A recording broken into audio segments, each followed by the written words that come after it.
Good. You stop then, no? No, I just started. Okay. 3, 2, 1. Hola, Magali. Hello, Magali. Hello. You are today 10 days old. And today is the 31st of October, 2012. And that means it's the birthday of your brother. Yeah, Camilo is 2 years old now. 2 years old. 2 years ago, we became parents for the first time. So we're actually not only celebrating that Camilo is 2 years old, but we're also celebrating that we are a lovely, happy little family. And now with 4 people. Yeah. Magali, we want to make this video for you to tell you about your birth that happened 10 days ago, and it was a very special event. Would you like to start, Mama? Yeah. Well, your birth was you're here. You're right here, but you're fast asleep. So when you wake up, then you can see the video. Well, your birth was very different than the birth of Camilo. In the pregnancy as well, the pregnancy and birth were really different, but both really beautiful. I was very healthy in both pregnancies, and in your case, I was very, very thin, but still with a very big tummy. And I used to say that I looked like a satay stick with a potato there in between. So I had lots of trouble with balance, and it was quite fun to be pregnant with you. Yes. And just like with the birth of Camilo, we were, for you, also very, very prepared. We rented a bathtub, like a birth tub, a little swimming pool, really, so you could be born in water, like Camilo was born in water. And we did HypnoBirthing exercises, meditation to cope with the surges. And we even did a general rehearsal, remember? Yeah. We prepared the best we ever prepared for anything in our life. Yeah. We think of ourselves, or I think of myself as a big puffer. I do things just last minute that they miraculously happen very well. But this time we were really very well prepared. Yeah. But there was one thing we did not take into account, because the due date was October. We had 2 due dates. 2 due dates, yeah. According to us, you were due on the 16th of October, and according to the midwives, they had 3 dates, no, 16, 19, and 20th. So we were quite getting a little bit desperate because confused, and we call it the guest date. Yeah, because in our minds you were going to be born on the 16th. And well, in your mind. Okay, in my mind, you were going to be born the 21st. Yeah, that's true. That's true. But the 2 weeks before that, we already had the Braxton Hicks contractions.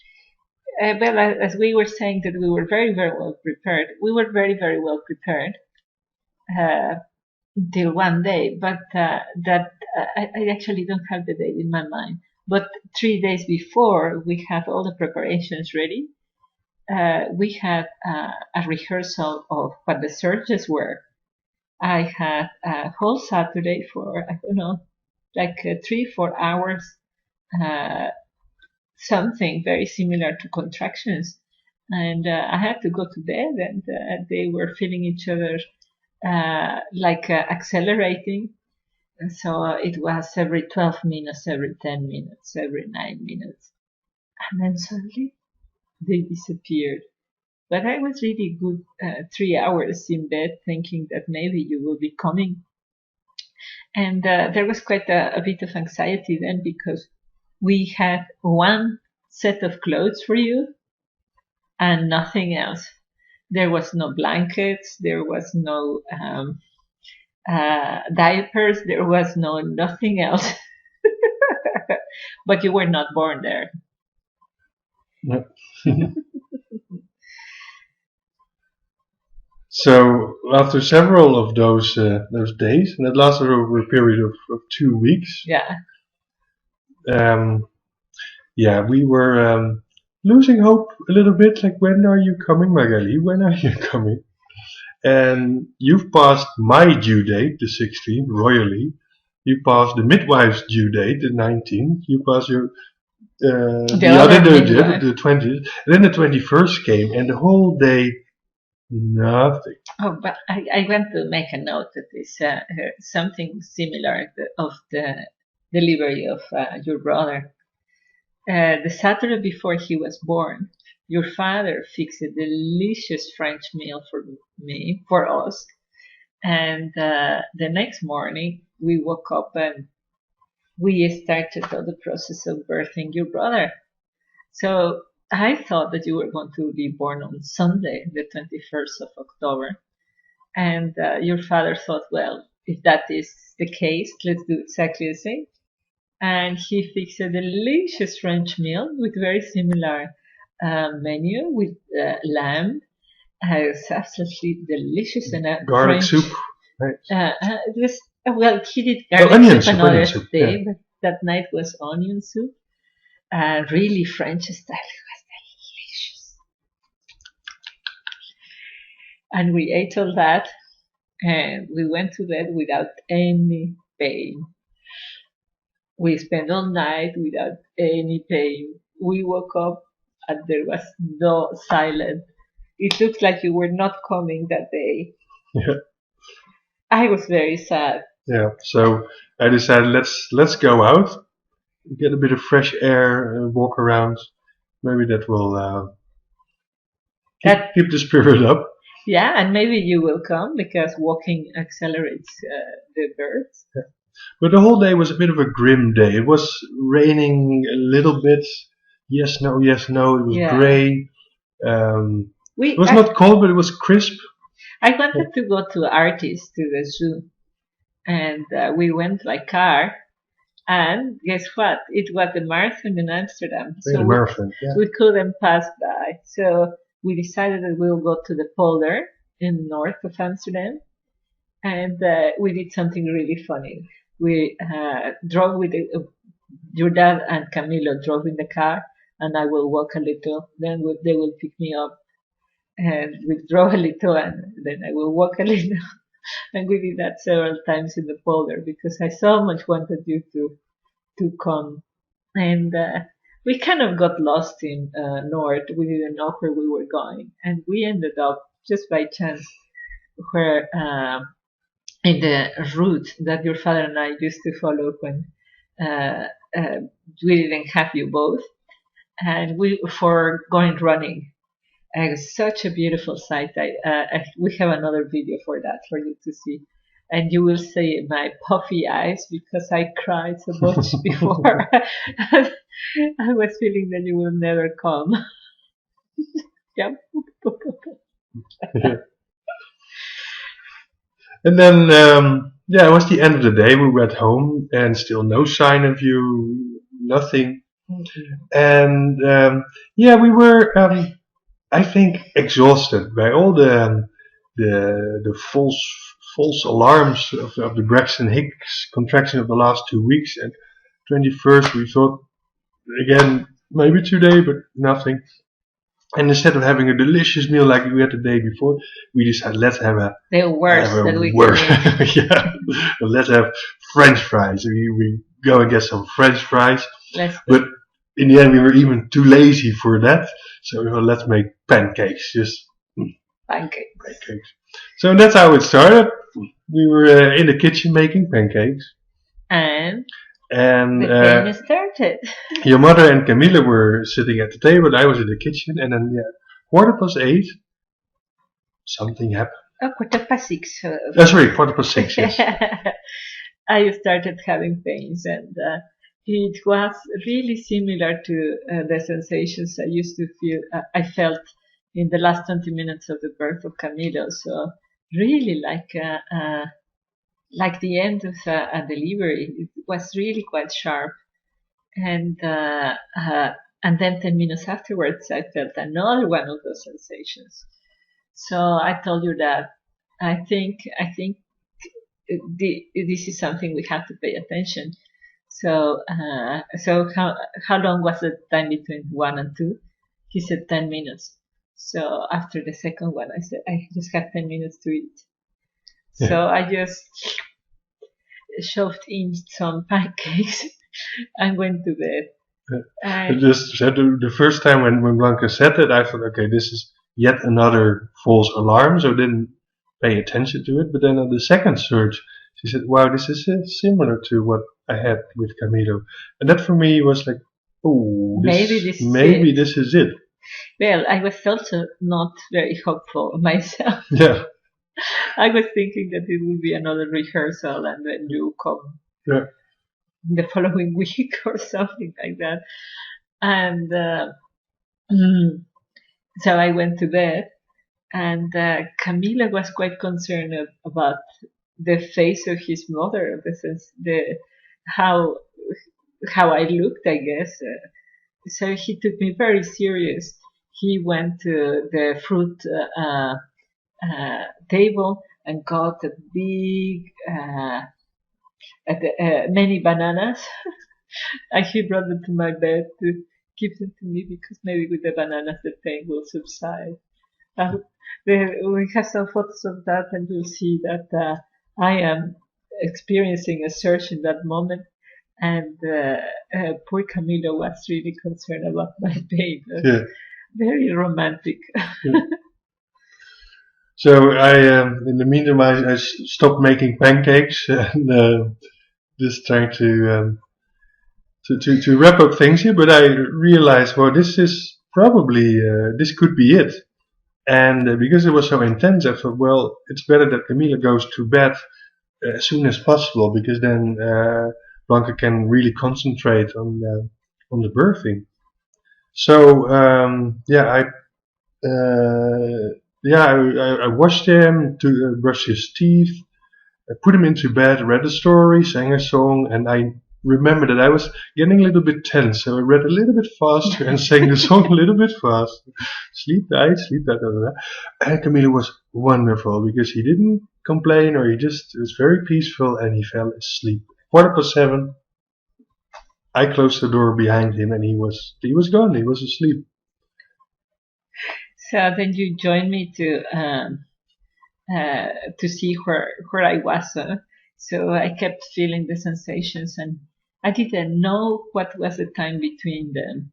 And I think at that point he told me that the time between them was not every half an hour, but it was about every 7 minutes or something like that. And I had desires to go to the toilet, and I went to the toilet a couple of times, 2-3 times, and I had such a sensation that I couldn't walk anymore. So I really had to be in bed. And your dad started to fill up the bathtub because we wanted you to be born like Camilo in water. Yes, I was writing down when you were having the surges, and I saw they were coming more rapidly or faster.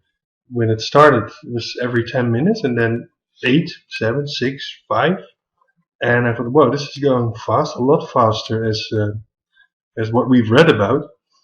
And I thought, well, it's probably time to fill up the bath, because it takes 45 minutes for the bathtub to fill. To be filled up.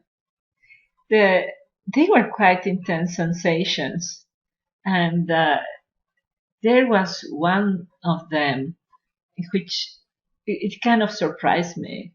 I was not doing the meditation, just completely concentrated, because of course all was going on. Your dad tried to put Camilo in bed, and so it was difficult for me to concentrate, and I was kind of out of the concentration, and then I felt the pain, because if I was not really doing the meditation well, using the technique well, I could feel the pain.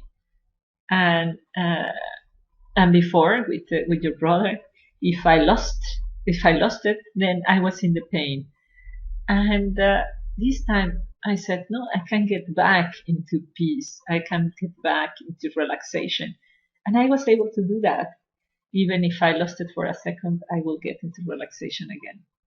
And with that realization, I was able to deal with all the other surges, letting go of trying to control things, but just accepting that they were these sensations and trying to be, like I call it then, like in the center of the hurricane. If you are in the center of the hurricane and nothing can touch you. And yes, if I was not really concentrated, I could feel a pain that was intense. But if I was calm and I really would get in the center, I was able to cope with the situation. Yeah, and I could see that because I've done the hypnobirthing together with your mother for Camille and also so this time. So I could see and read her face that she was absolutely in control, and so there was no need to panic because your mother was coping very, very well. Yeah. And as I was writing down and timing all the surges, and at 8:05, I thought, oh yeah, let's not forget, let's inform Niels, your uncle, and Gita, that perhaps tonight or tomorrow you could be born. Maybe. We were still not sure if this was it. Yeah. But yeah, that's what the agreement was, to have them on standby so they could come and pick up Camilo if Camilo would wake up, and so they could collect him and take care of him, so we could further continue focusing on the birth, on you. And it was 8:05. 8:05. And still, I was just looking at the timing. I thought, well, probably at a certain point in time, I should give a little call to the midwife, because the surgeries are going more rapidly, and yeah, it seems that this could be it or not. But let's wait a little bit more, but just to be 100% sure that this is it. Yeah. And it was so I because we still didn't have the one of the things that they ask us is that the contractions should be with every period, some periodicity, for at least 1 hour. Yeah, every 5 minutes for at least 1 hour. And that we never had. And because it went straight from 7 to 6 to 5 to 4 to 3. And then we tell you, but at that point at 8:05, I started to feel a really great desire to go to the toilet of number 2. But I felt that I couldn't walk anymore. So I said to your dad, well, never mind. If I really need to make dirty our bed, well, we will make dirty our bed. So let's put just a towel here, and I cannot control this anymore. And this is normal. Many women have diarrhea before a baby is born. And then I just, surrendered to the sensation. And I could feel your head coming out. And your father saw the little piece of head, and I was lying in bed. So we figure, wow, now she's really coming. Let's put you into the bathtub. Yeah. I saw the top of your head. Wow, it is happening, and the water broke as well. And the bathtub was 1 meter away from the bed. And although the bath was not yet full because we were still filling it, I told you, let's go in the bath because we want a water birth. Yeah. And with a lot of difficulties, I helped your mom to get up from the bed. And I was able to stand up. With difficulties. And I froze. Yeah, your mother couldn't move. She was standing between the bed and the bath, which is only 1 meter exactly in the middle, and she couldn't move anymore. I couldn't move anymore. I was just frozen. But somehow it was more powerful than ice. I felt like made of steel, like if I was a sculpture, really, really strong. And I started to feel your head. And yeah, and then something happened, and I think it's pure instinct or intuition. I thought, okay, we're not going to make the bath now. And so I sat down on my knees, and I opened my arms because I was ready to catch you, to receive you. And 2 seconds after that, I saw your head coming. Your head was sticking out, and half a second later, you just descended, and I caught you in my arms, and there you were born. It And was it was a beautiful amazing. moment. Yeah. It was a beautiful moment. At that And moment, there was absolutely no pain.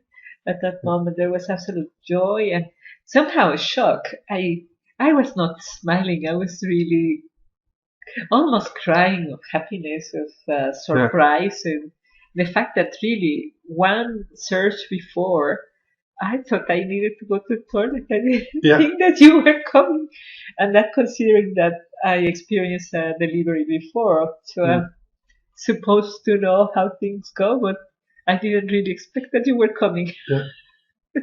It was so beautiful when I had you in my arms. And you immediately opened your eyes and you were breathing, cried a little bit, but very softly, and I immediately saw you were okay. You were very healthy.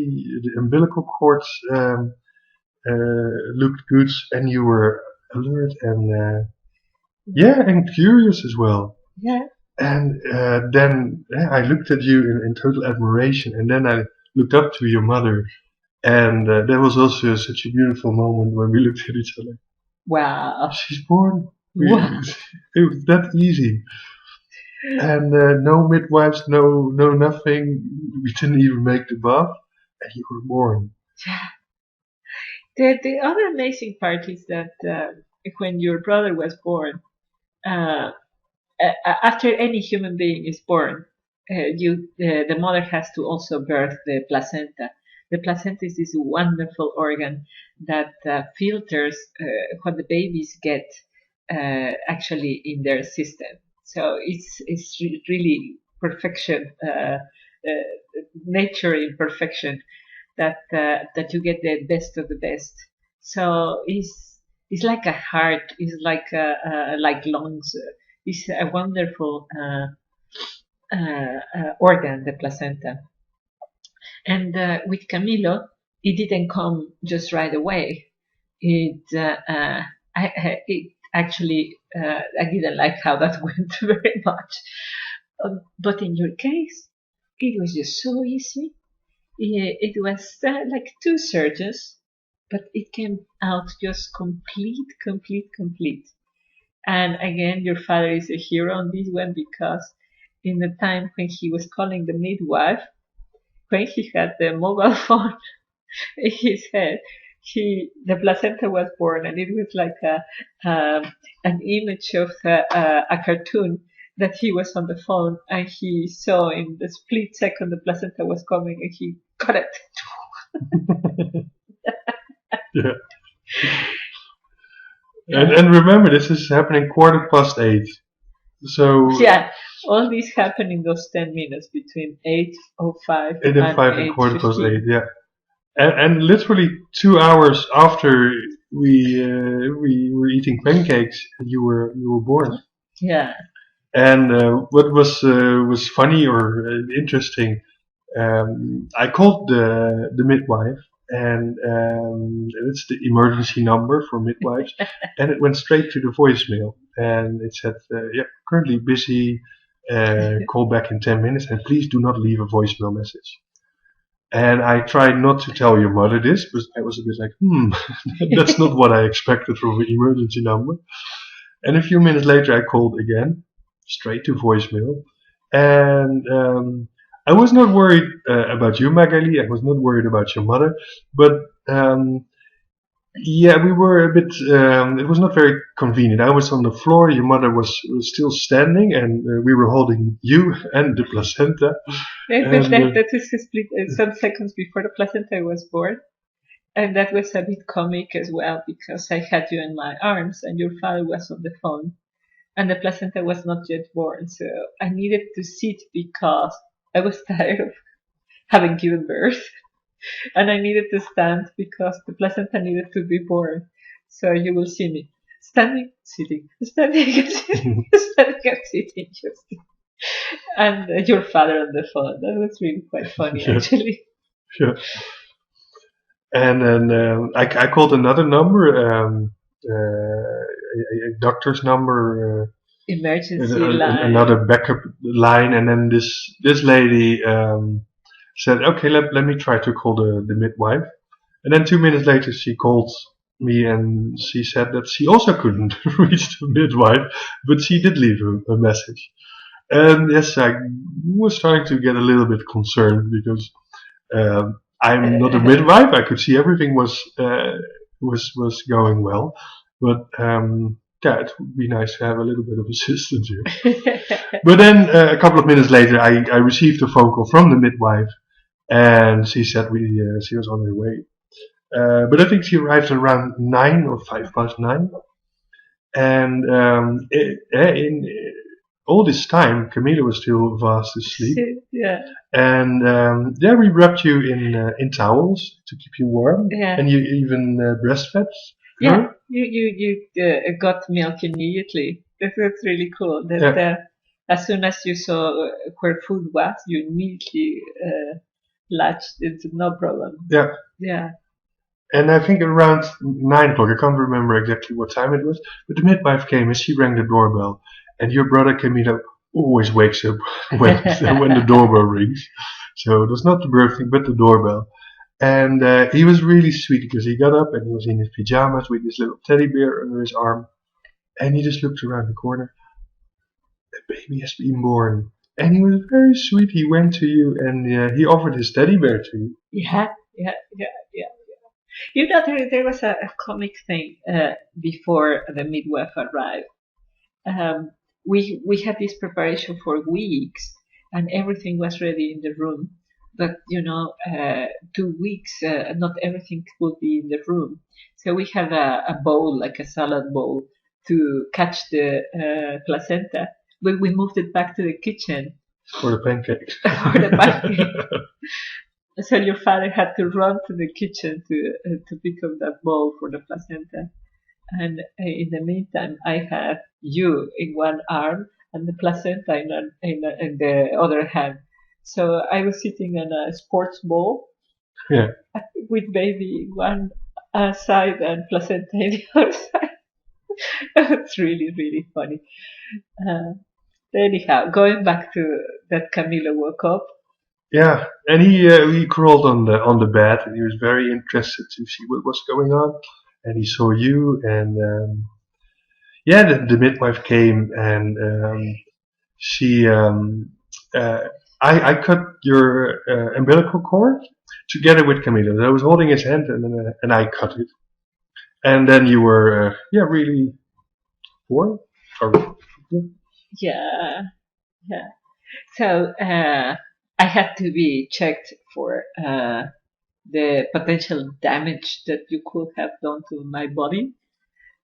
So I asked Camilito, Dad, and you to please go to the living room so that I would stay with the midwife. And it was great. She checked me, and I needed 2 stitches.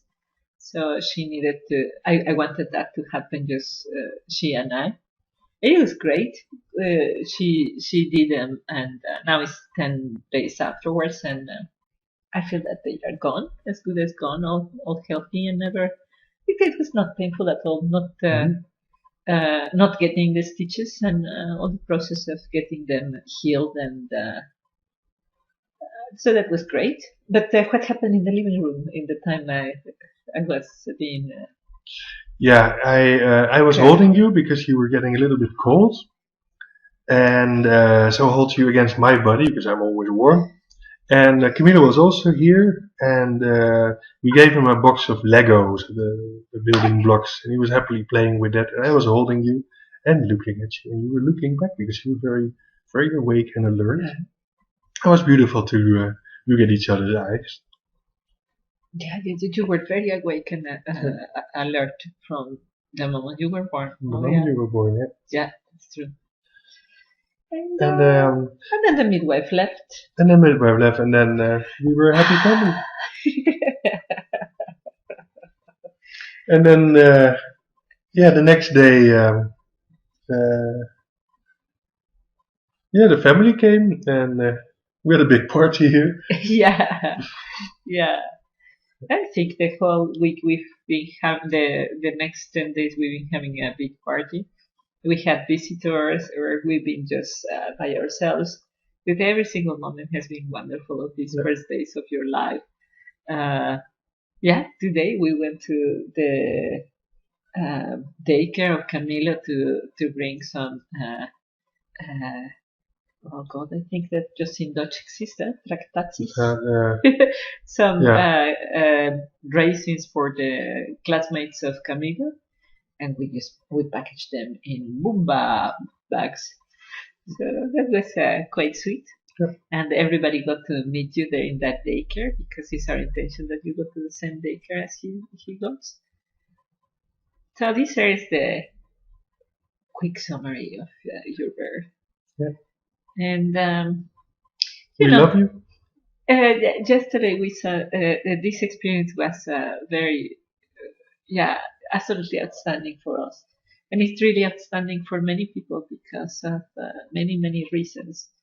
To have an unattended birth in the 21st century is unheard of, because all births have been medicalized, and everybody goes to the hospital and everybody is afraid, and they have all kind of gadgets to check that mom and child are okay.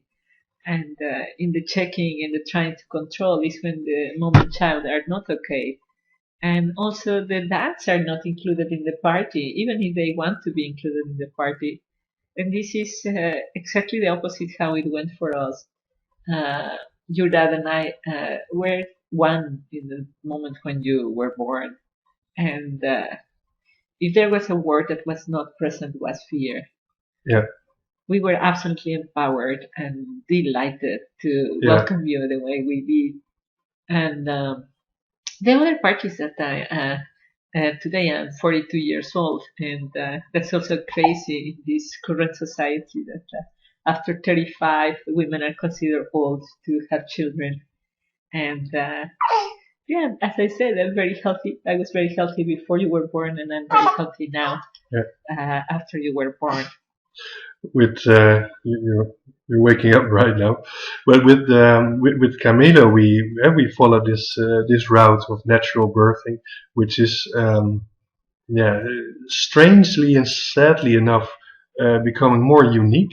Why do you want a natural birth? Just go to the hospital and let them take care of you.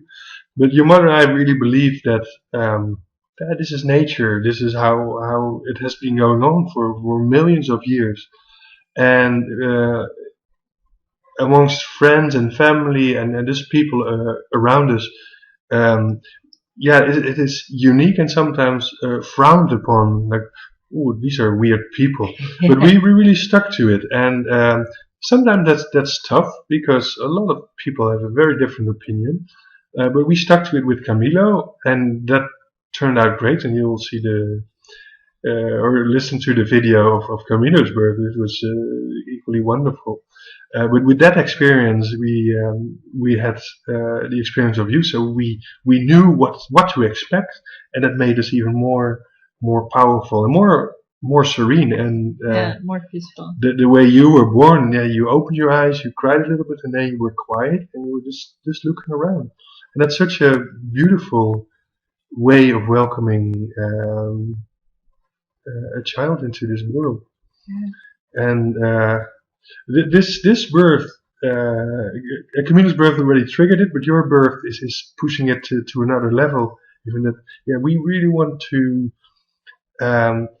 continue this path. So it's not only with birthing, but every aspect of life. We want to get rid of that fear from the medical world, but also in the world of money, the economy. Everything, and getting rid of fear does not mean that there is no pain, but for us, pain is actually growth, that you grow as a person. But let's not elaborate too much on that now in the frame of this video. Or is there something you would like to add? I think we said enough, and obviously now you're just 10 days old, and you will have other questions. So we can talk at length then, but for today, I guess it suffices to tell you that we love it. Yeah, we love you, Magali. I'll give you a little kiss. Little kiss.